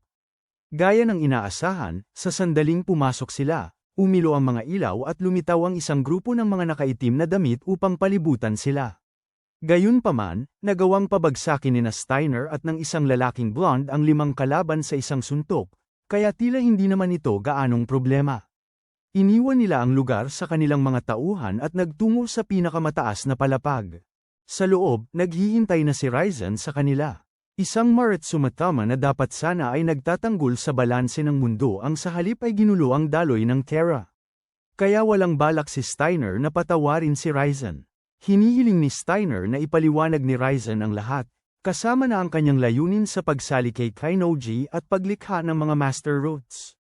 Sumagot si Raizen na wala siyang obligasyon na magpaliwanag, at ang gusto niya ay wasakin ang mundong ito at gamitin ang Master Roots upang sakupin ito. Sabi niya, ang mga taong katulad ni Steiner ay mawawala sa bagong mundong lilikhain niya, hindi dahil sa gagawa ng paraan na parang Diyos, ngunit dahil hindi na sila kabilang. Hindi matanggap ni Excel ang isang taong naglalaro sa kapalaran ng tao na maging isang tagapaglikha, kaya't agad siyang nagkakaisa at inaatake siya. Gayunpaman, napakabilis ni Raizen, at madali niyang naiwasan ang mga atake ni Steiner.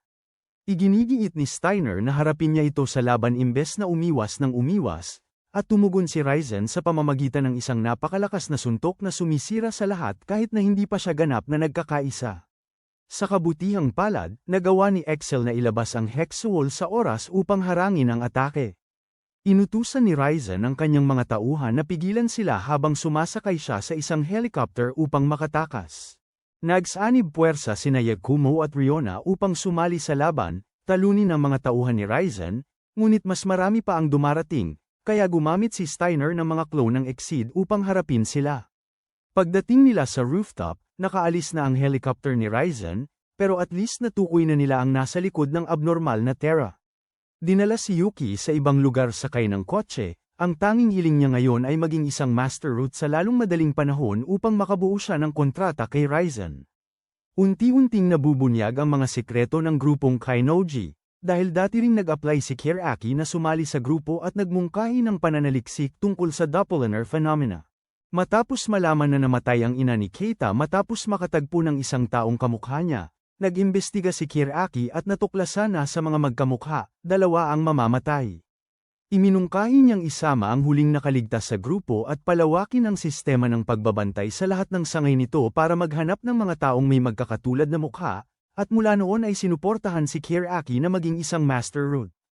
Pagbalik sa kasalukuyan, hinahangad ngayon ni Ryzen na wasakin ang mga sagradong bato at itulak ang mundo sa kaguluhan, lilipulin ang sinumang lumalaban katulad ng nangyari sa naglahong tribo. Tinanong ni Kiraki ang kanyang mga tauhan kung ang ginagawa niya ay maituturing na pagtataksil, ngunit naniniwala siyang ito ay ang nararapat na kaparusahan para sa isang naghahangad na pamunuan ang mundo. Kinabukasan, nakita ni Keita si Kiro na nagsasanay kasama ang kanyang lolo at nagpas siyang magsanay rin siya sa tabing dagat. Habang nagsasanay siya, biglang kumislap ang singsing sa kanyang kamay, at nang lumingon siya, nakita niya ang isang babaeng kamukha ng kanyang ina na lumalapit. Hindi sinasadya, tinawag siya ni Keita na ina, at kinilala siya nito bilang ang bata noon. Siya ngayon ay naging isang master root. Inilabas ni Keita ang litrato at tinanong kung siya nga ba talaga yun at kung bakit niya ginawa ang mga bagay na yun. Sumagot ng tapat si Shinobu na dinala siya rito para labanan si Matatsume Tama sa islang ito, at nakipagkasundo siya at nasa ilalim ng kontrol ng grupo ng Kainoji. Nakukonsensya rin siya kay Keita dahil ang kanyang ina ay tauhan niya, at kung hindi nakilala ng kanyang ina si Shinobu, maaaring buhay pa ito. Sa gubat, hinihimok ni Maka na si Kakuma na humingi ng tulong sa grupo ni Keita dahil tumatakbo lamang sila palayo. Biglang, may tumawag mula sa labas. Si Reiga ito, at tumakbo ang dalawang babae papalapit sa kanya ng tuwa ngunit sinipa lamang sila palayo. Sa bahay naman, napansin ni Akane na hindi pa rin bumabalik si Keita at nagpasya si Kiro na. Hanapin mo siya. Paglabas ni Kiro, tumakbo si Maka na sa kanya humihingi ng tulong, sinasabing dinala si Kakuma. Agad-agad na sumugod si Kiro, pero lumitaw si Hyo para harangan ang kanilang daan. Dahil nakita si Hyo, naalala ni Maka na ang madugong nakaraan, at sinugod niya ito ngunit napatumba siya sa lupa. Sinabi ni Hyo kay Kiro na kung gusto niyang iligtas si Makana, kailangan niyang sumama sa kanya, tapos pinatulog niya ito sa isang suntok. Sa dalampasigan, kinukuha ni Shinobu ang Terra ni Keita, at dahil isa siyang sub, mabilis humihina ang kanyang katawan at sumisigaw siya sa matinding sakit. Naririnig ni Kiro ang mga sigaw ni Keita, nagkamalay, at napagtanto na inaabuso siya ni Hyo. Hindi dapat makagalaw si Keita, ngunit nang marinig niya ang mga hiyaw ni Kiro, pinilit niyang tumayo at sumuray-suray upang hanapin siya. Binabalaan ni Shinobu si Keita tungkol sa mga kahihinatnan ng pakikipaglaban bilang isang sub, ngunit sinabi niya na lalaban siya hanggang sa huli kasama si Kiro. Sinubukan siyang pigilan ni Shinobu, ngunit ginamit ni Keita ang singsing upang magpakawala ng malakas na enerhiya at patuloy na naglakad upang hanapin si Kiro. Walang ideya ang mga Master Root na ang tunay na dahilan kung bakit sila dinala rito ay upang bumuo ng mga kontrata. Kay Madatsumi Tama, dumating din si Ryzen sa Okinawa at nag-alok ng kasunduan kay Kiraki, ngunit tumanggi si Kiraki. Sa ibang lugar, napansin ni Aiken na hindi pa rin bumabalik si Kiro at hinanap siya, at nag-alala nang makita si Makina na nakahandusay. Sa gubat, si Hyo ay naging masama at sinimulang dilaan ang mukha ni Kiro. Sinamantala ni Kiro ang pagkakataon, sinunggaban siya ng ulo, at tinangkang tumakas, ngunit hinawakan niya ang kanyang binti, itinulak siya sa pader, sinampal siya, at nagbanta na hindi ito ang sagrado. Lupain at walang darating para iligtas siya. Nang akmang saktan siya, ang marka sa kamay ni Kiro ay umilo at sinuntok niya ito sa mukha. Dumating si Keita para sagipin siya at tumakbo si Kiro papunta sa kanya nang may ginhawa, ngunit hinarang siya ni Hyo at inatake. Sa bahay ng lolo ni Keita, nagkamalay si Makuna pagkatapos gamutin at agad tumakbo para iligtas si Kakuma. Sinundan siya ng lolo at ni Icon, ngunit hindi nila siya mahanap at naghiwalay para maghanap. Tumakbo si Makuna sa gubat na hindi alam na si Kakuma ay iginapos at dinala kay Raizen. Nang makita si Raizen, sinabi ni Kakuma na wala siyang isisiwalat tungkol sa banal na bato, ngunit ngumingiti lamang siya, sinasabing si Kakuma mismo ang susi sa sagradong lupain. Narating ni Icon ang baybayin at nakita ang mga bakas ng dating pag-atake ni Keita. Sa kabilang banda, si Kiro, pinaglalaroan si Hyo gamit ang kanyang sobrang bilis upang pigilan siyang gamitin ang Megadex. Nagpupumiglas si Keita patungo kay Kiro, ngunit ubos na ang kanyang lakas. Tiningnan niya ang singsing at naalala kung paano niya ito ginamit noon, nag-focus ng buong lakas, at nagtagumpay na magpakawala ng isa pang enerhiya kay Hyo. Ngunit nagising si Shinobu sa oras upang iligtas siya, kaya't sumable ang atake at pagkatapos ay inatake si Keita. Sinusubukang tumulong ni Kiro, ngunit hinarang siya ni Hyo.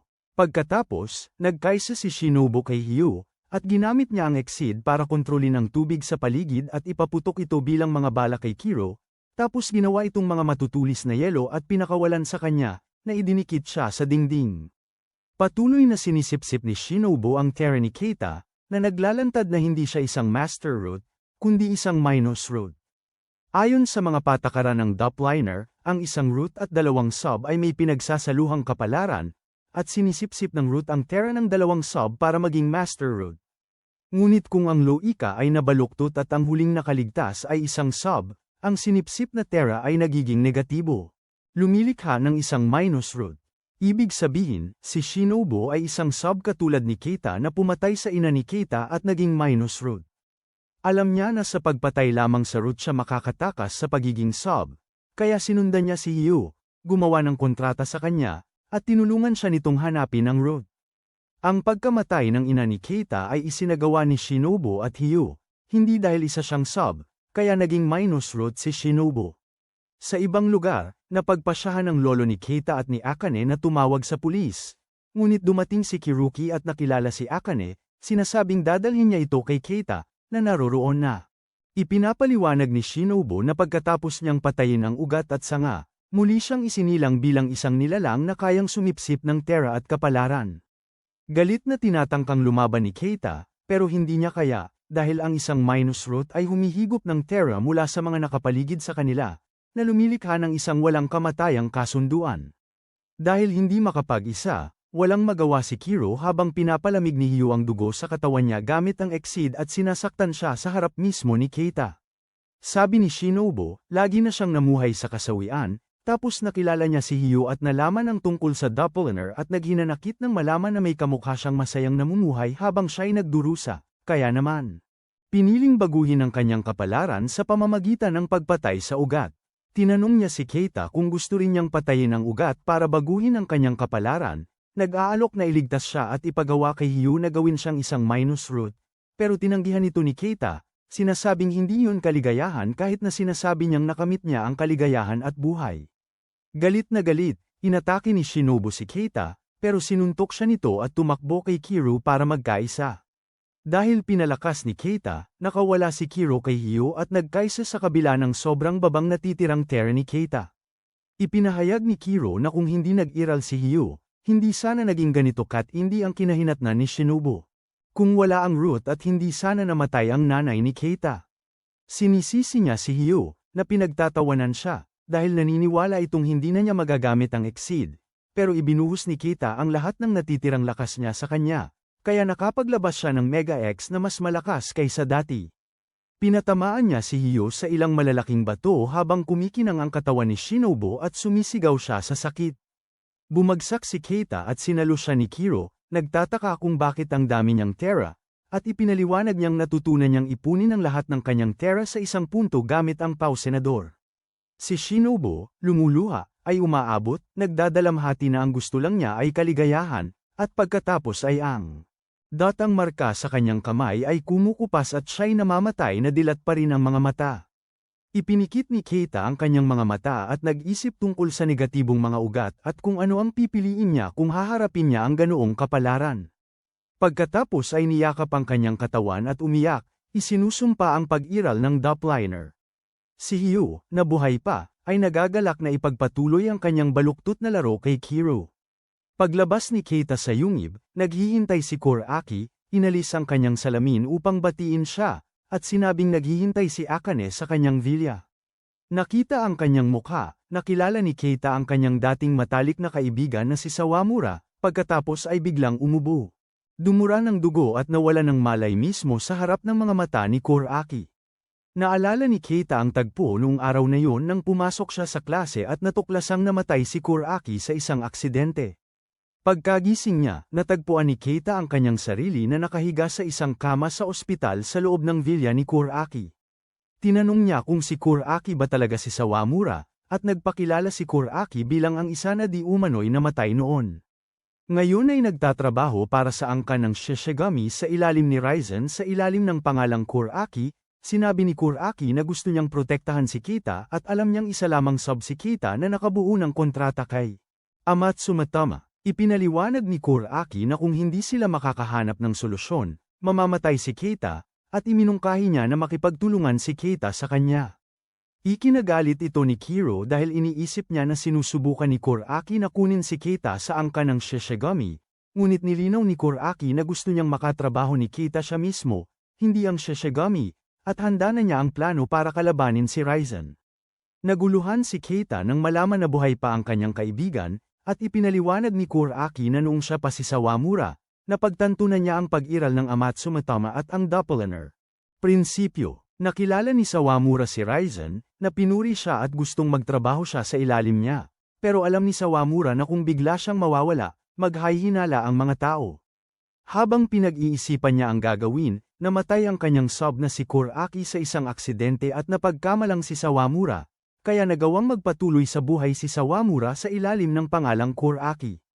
Nalaman ni Sawamura ang tungkol sa doppelganger mula sa ina ni Keita, sinaliksik ito ng husto, at sumali kay Shishigami sa pag-asang makabuo ng mas magandang mundo, para lang madiskubre na gusto lang ni Raizen na pagsamantalahan ang doppelganger at mga tao para sa kanyang sariling interes. Kaya't maraming subs ang napilitang asterisk makipag-ugnayan sa mga ugat at mamatay asterisk. Milder translation of the last part, asterisk kaya maraming subs ang napilitang humarap sa kanilang kapalaran at mamatay. Lumikha ng mga pangunahing ugat, lahat para magtayo ng isang mundo para lamang sa Amatsume Tama. Sabi ni Sawamura gusto niyang lumikha ng isang ideal na mundo kung saan kaya ng mga tao na kontrolin ang prinsipyo ng doppelganger, imbes na ang Amatsume Tama. Dahil hindi niya matanggap na ang kapalaran ng tao ay idinidikta nila. Naalala niya ang kanyang mga araw sa paaralan noong palagi siyang nangunguna at malamig at malayo sa iba, iniiwasan ang iba at nagmumukhang mayabang. Minsan pinigilan ni Keita si Sawamura sa pakikipag-away sa mga kaklase, pero tinawag lang siyang ipokrito, dahil nakita ni Sawamura na hindi naman talaga lumalapit si Keita sa kahit kanino. Talaga nga, palaging tumatanggi si Keita na makipagkita sa mga kaibigan, nagdadahilan ng mga personal na bagay, at pagkatapos ng klase inaaya niya si Sawamura na mag-usap, silang dalaway nagbibisikleta kahit saan at pinag-uusapan kung bakit parang hindi sila nababagay. Hindi tulad ni Sawamura, na hinahamak ang iba bilang mga hanggal at tamad, si Keita ay natatakot lamang na may mapapahamak sa sinumang mapalapit sa kanya. Si Sawamura ay lumaki sa isang sirang pamilya at naghahangad na baguhin ang kanyang kapalaran, naniniwalang hindi ito mababago at kahit ang pagiging malapit kay Keita ay walang magagawa. Nang marinig ni Keita na namatay si Sawamura, naniwala siya na ang kapalaran ay hindi nababago, ngunit sa totoo lang si Sawamura. Nanatili at nagbago na rin si Keita, hindi na tumatakbo mula sa kanyang kapalaran bilang sub at patuloy na lumalaban. Sinabi ni Sawamura na pinapanood niya ang mga laban ni Keita at gusto siyang protektahan, na kaya niyang hanapin ang sub at pinagmula ni Keita at tulungan siyang iwasan ang mga ito. Binigyan niya si Keita ng oras para pag-isipan ang pakikipagtulungan at umalis. Nang hapong yun, Tinanong ni Kuro si Sawamura kung nasaan ang kanyang kapatid dahil gusto niya itong talunin, at sinabi ni Sawamura na sasalubungin niya si Raizen, naniniwalang malapit nang bumukas ang daan patungo sa sagradong lupain at malapit nang ipakita ni Raizen ang kanyang tunay na kulay. Nang magkamalay si Keita, dali-dali niyang hinanap si Kuro pero pinigilan siya ni Eken dahil mahina pa siya. Umiiyak si Eken habang inaamin ang takot niyang mawala si Keita at kung paano niya palaging hinihintay ang pagbabalik nito, mula nang mamatay ang kanilang ina. Iniiwasan ni Keita ang lahat, pero nagbago siya nang makilala niya si Kuro at bagamat natutuwa si Eken sa pagbabago niya, ayaw niyang mawala si Keita at gusto niyang manatili sa piling nito magpakailanman. Naririnig ni Kuro ang lahat mula sa labas at tumatakbo palayo. Nauunawaan ni Keita ang damdamin ni Eken at humihingi ng paumanhin sa pag-aalala dito, pero sinabi niyang ayaw na niyang tumakbo at kailangang umalis. Tinatanong niya kay Sawamura kung nasaan si Kuro at nalaman niyang umalis itong mag-isa para hanapin ang kanyang kapatid. Ayaw nang abalahin pa si Keita at piniling lumaban ng mag-isa. Sa daan, nakasalubong ni Kuro si Makana, na nagmamakaawa sa kanya na iligtas si Kakuma. Pero habang tumatakbo nararamdaman ni Makana na patay na si Kakuma, pinatay ni Reiga, na pagkatapos ay ibinaba ang kanyang kamay na may bahid ng dugo sa dagat. Lumitaw ang pulang agos ng dagat at isang nakasisilaw na asul na liwanag ang suminag sa abot tanaw ng mawasak ang harang at lumitaw ang sagradong lupa. Nagpasya si Keita na sundan si Kuro, alam niyang hindi niya kayang lumaban ng mag-isa, kahit na mga hulugan iyon ng kamatayan. Hinabol siya ni Akane, niyakap, at hinalikan sa ilalim ng papalubog na araw, sinasabi sa kanyang tandaan na bumalik. Narating ni Kuro at Makana ang lugar at sinabi ni Kuro na mag-isa siyang pupunta, pero dumating si Keita at nagpumilit na sumama sa kanya.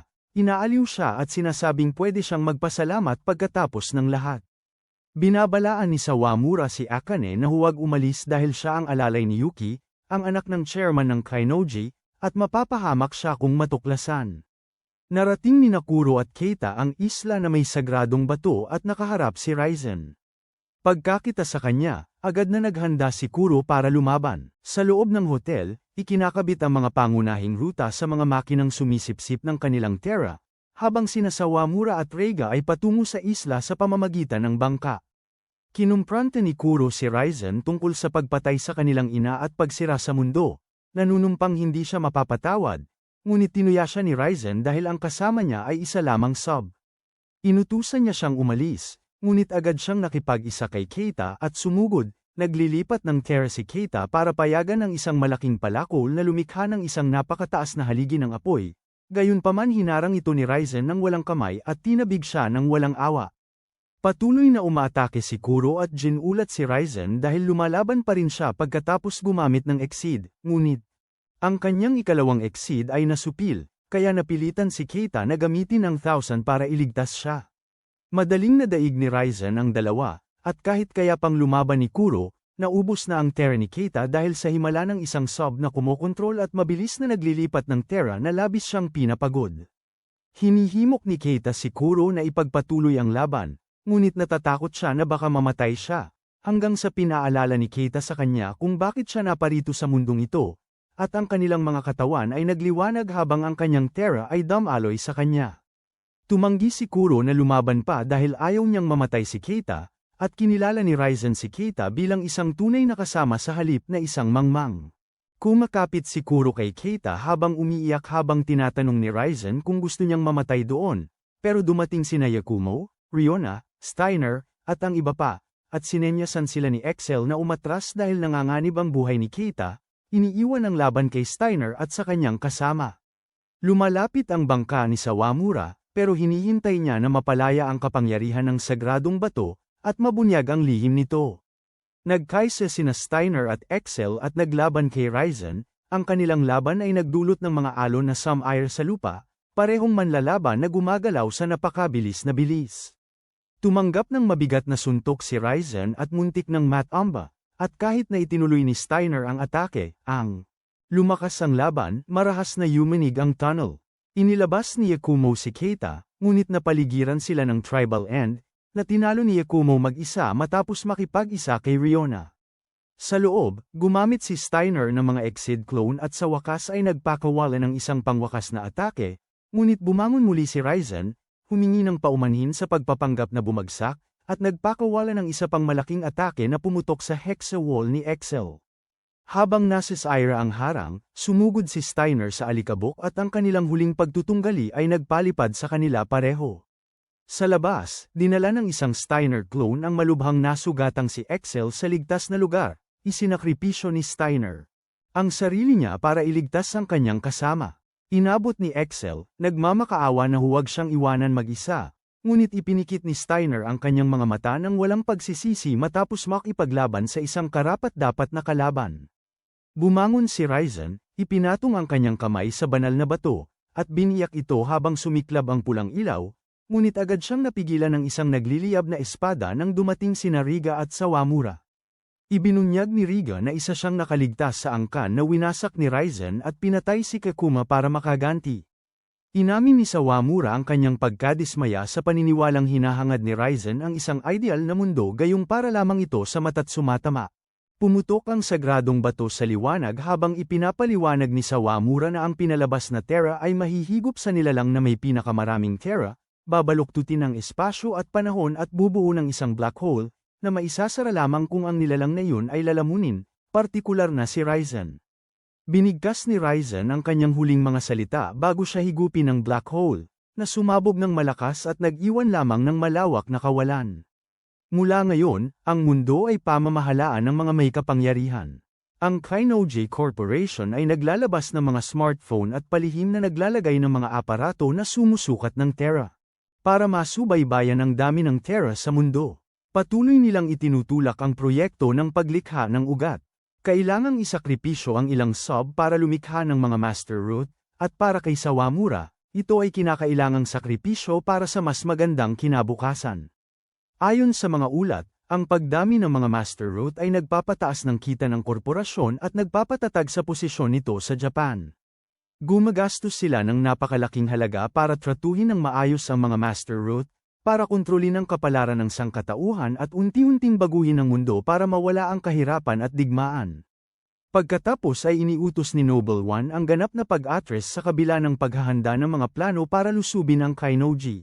Ikinagalit ni Beryl ngunit wala siyang magawa. Kinabukasan, nakipagkita si Kainoji kay Admiral Gustav at nagplanong makipagtulungan sa Noble One.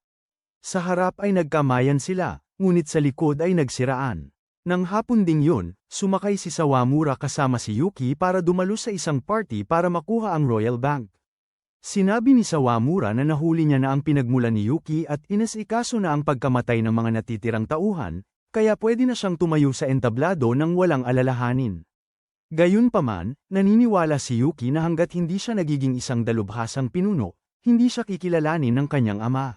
Kanina, dinalaw ni Sawamura si Akin, na gustong umuwi para makausap ang kanyang mga magulang, pero pinayuhan niya itong manatili dahil masyadong mapanganib sa labas. Sabi niya, hinahanap pa rin nila si Keita at wala pa ring lead, at bagamat nalulungkot siya sa sitwasyon ni Keita, hindi sila pwedeng magpadalos-dalos hanggat hindi naalis si Raishin. Balik sa kasalukuyan, umakyat si Yuki sa entablado. Ipinabatid ni Yakumo kay Kuro na natigil ang pag-atake kay Kainoji at hindi pa rin matagpuan si Akin. Inaalagaan si Keita sa isang hospital bed. Nang mangyari ang pagsabog, nailigtas sila ng mga helicopter ng Noble One. Bagamat sapat ang Terra ni Keita para magising, nananatili siyang walang malay. Sinisisi ni Kuro ang sarili sa pagbuo ng kontrata kay Keita at pagdulot nito, pero inaaliw siya ng lolo ni Keita. Karamihan sa Noble One ay bumalik na sa Europa, pero nanatili sina Beryl at iba pa. Ayaw nilang hayaang patuloy na guluhin ni Kainoji ang balanse ng Terra. Biglaan, pinalibutan sila ng mga tauhan ni Kainoji, inutusan na alisin ang mga sumusuway. Mukhang target nila si Keita. Naglaban ang dalawang panig, at pinipigilan ng lahat ang kalaban habang nagmamadali si Kuro kay Keita. Nagkaisa at sumali sa laban si Yakumo. Sa hotel kung saan nakahiga si Keita, napilitan ding lumaban ang kanyang lolo at si Makana, at dumating si Kuro para tumulong. Biglang sumulpot ang isang higanti at sinuntok si Kuro ng sobrang lakas kaya dumura siya ng dugo. Nawalan ng pag-asa ang grupo dahil kaya ng mga ugat ng puno na gamitin ang libo. Lubusang nalupig si Kuro habang natunto ng kalaban ang silid ni Keita. Nag-iisa, hindi magamit ni Kuro ang Exceed, Ngunit naalala niya kung paano minsan desperadong lumaban si Keita para protektahan siya. Pinatatag niya ang sarili laban sa higanti. Ngunit hindi pa rin sapat. Hinawakan siya sa binti, ibinalibag sa kisame, at nahulog kay Keita. Habang yakap siya, nagkakaisa ang kanilang puso, at nararamdaman niyang sinusuportahan siya ni Keita. Natagpuan ang kanilang ugnayan, at ang mga marka sa kanilang kamay ay nagliliwanag. Sumugod ang higanti at gumamit ng Exceed para itulak si Kuro sa pader, pero nagkaisa na sila ni Keita. Nagising si Keita, tinawag ang kanyang pangalan, at hinimok siyang gamitin ang Exceed. Nagpakawala si Kuro ng Mega X sa higanti, pero hinarang niya ito ng 1,000. Sinuportahan siya ni Keita, pinaputok muli at muli ni Kuro ang Mega X, winasak ang pader, binali ang 1,000 ng higanti, at tinapos ito sa isang tiyak na Mega X. Pagkatapos ay sumugod siya para tulungan ang grupo ni Beryl. Nagpapakawala sila ng nakamamatay na suntok, sinisira ang libu-libong depensa, at tinatapos ang laban. Nang magising si Keita, 6 na buwan na ang nakalipas. Umiyak si Kuro, natakot na baka hindi na siya magising pa. Ngunit napansin muna ni Keita ang kanyang kasuotan. Nagpasalamat siya sa kanya, at pareho silang umiyak, nagyakapan sa kaligayahan. Ang kanilang pagkikita, ang kanilang kasunduan, lahat ay tadhana. Basta't magkasama sila, kaya nilang malampasan ang anumang kaaway.